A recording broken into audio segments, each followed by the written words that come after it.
It's light, it's slim and super compact. The AMOLED display looks absolutely stunning. The camera comes with OIS, so pictures are extremely crisp and detailed. Hi there, here is the newly launched Vivo T2 5G. It's slim, it's compact, it's got 5G on board, it's got an AMOLED display, it's got a 64 megapixel camera with OIS, it's pocket friendly and it delivers pretty good performance as well. I'm truly excited for this one, so without further ado, let's quickly unbox it and dive straight in. Here is the retail packaging of the Vivo T2 5G. Some key features are mentioned behind, some more manufacturing details and the MRP below. Inside the box is the phone itself, a transparent TPU cover, some paperwork, a SIM ejector pin, USB-C cable and a 44-watt charging brick. Now these are small things, but glad to see a cover included in the packaging. Also, I highly recommend you use it, it's always safer. On the front is a 6.38-inch AMOLED display with a resolution of 2400 by 1080 pixels.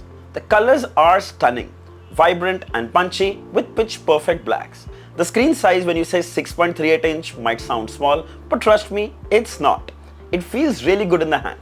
This is a nitro blaze color that pivots between green and orange depending on the way the light hits it. Looks so cool. Also super slim at 7.8 mm and weighs at 172 grams. Feels so good to hold. But yes, there is a slight trade-off. The battery gets a tad smaller. 4500 mAh battery, but trust me, it lasted me a full day with heavy use. Also, the good thing is that they provided a 44-watt charger in the box, which can fully charge this phone in about 1 hour. So you don't have to worry about smaller battery. Dual cameras at the back, 64 megapixel primary camera with OIS and 2 megapixel depth sensor for portraits. All the ports are at the bottom, a microphone, 3.5 headphone jack, USB-C port and a single downfiring speaker. Dual hybrid SIM tray which can house 2 nano SIM cards or 1 nano SIM plus 1 SD card. By the way, only the primary SIM card will support SA and NSA. The secondary card only supports NSA.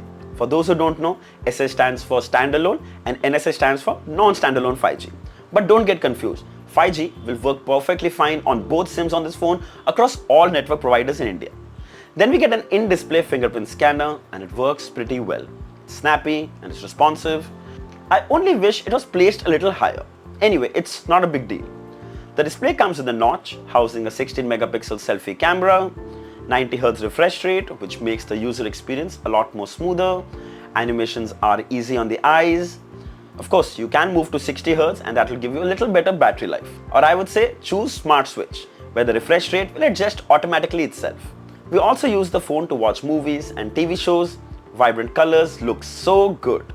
It comes with Widevine L1 certification, so you can stream from apps like Netflix, Prime videos at full resolution. By the way, even 4K videos on YouTube will max out at 1080p. But the good thing is it works perfectly well without any lag or stutter.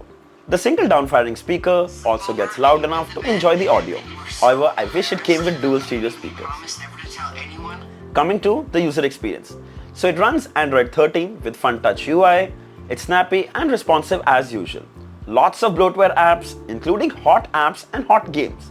The good thing is you can delete what you don't need. And further, you can even remove the hot apps folder from the V app settings. There you go, it's gone. It's powered by the tried and tested Snapdragon 695 chipset. It's not a powerhouse, but it's a good mid-range phone that can handle your day-to-day tasks with ease. The variant I have comes with 6GB LPDDR4X RAM with support to further expand by another 6GB, giving you a total of 12GB RAM. It helps in multitasking and launching apps is a lot more quicker. We also ran the Antutu benchmark with clocked at 4,06,900. Wow, pretty good. Then the storage type is UFS 2.1 and we got 533 read and 500 write. Then we played Call of Duty and the experience was flawless. Shuttling between 60 and 90 FPS, it felt super smooth. Also very responsive. We played for over 20 minutes and I didn't experience any abnormal heating as well. No throttle, no lag. The Vivo T2 is pretty dependable for casual games. Enemy contact.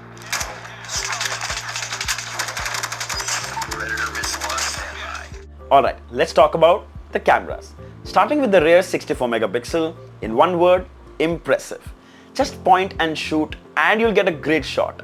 It nails the exposure, the shadows and excellent detail as well.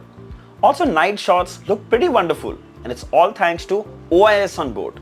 Even in low light, these images maintain good amount of clarity. You can record full HD 60 FPS videos. This is a handheld video and you can see it's so smooth.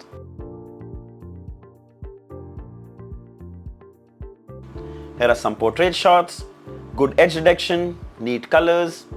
Here are some selfies taken with the front 16 megapixel sensor. Skin tones are a little smoothened and easy on the eyes. Good color reproduction and crisp details.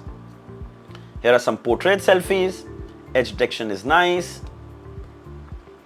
With the front camera too, you can record full HD videos at 30 FPS. Here's the sample. Pretty good, I'd say. Alright, so as I said in the beginning, the Vivo T2 is light, it's compact, yet delivers excellent performance.